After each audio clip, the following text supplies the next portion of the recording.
chapter 19. And it came to pass in those days, when there was no king in Israel, that there was a certain Levite sojourning on the side of Mount Ephraim, who took to him a concubine out of Bethlehem, Judah. And his concubine played the whore against him, and went away from him unto her father's house to Bethlehem, Judah, and was there 4 whole months.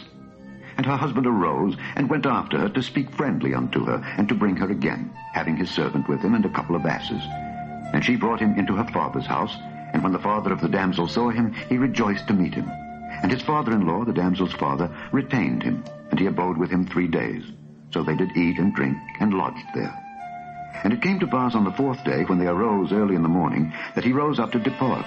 And the damsel's father said unto his son-in-law, Comfort thine heart with a morsel of bread, and afterward go your way. And they sat down, and did eat and drink, both of them together.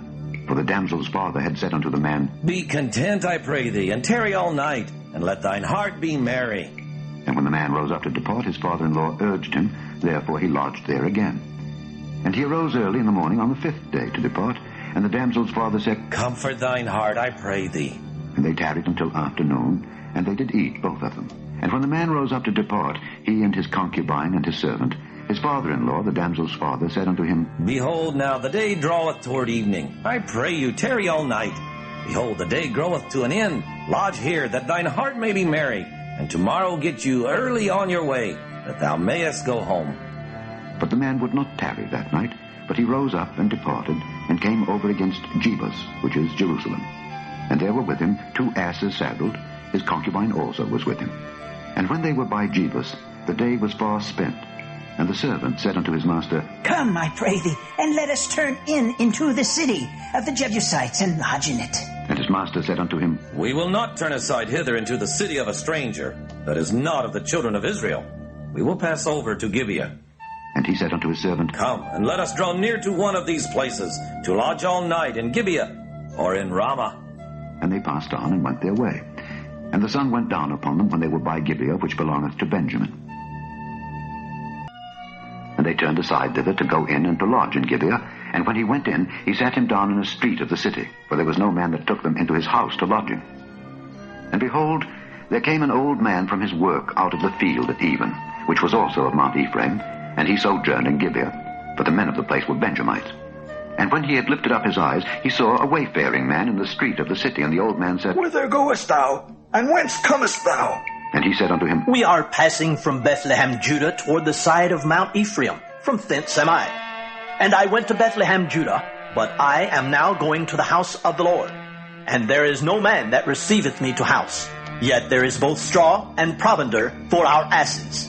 And there is bread and wine also for me, and for thy handmaid, and for the young man which is with thy servants. There is no want of anything.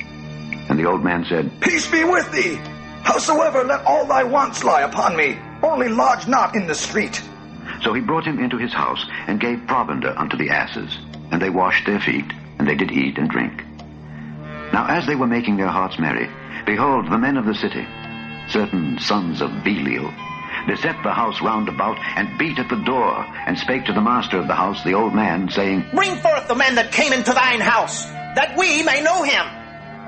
And the man, the master of the house, went out unto them, and said unto them, Nay, my brethren, nay, I pray you, do not so wickedly. Seeing that this man is come into mine house, do not this folly. Behold, here is my daughter, a maiden, and his concubine.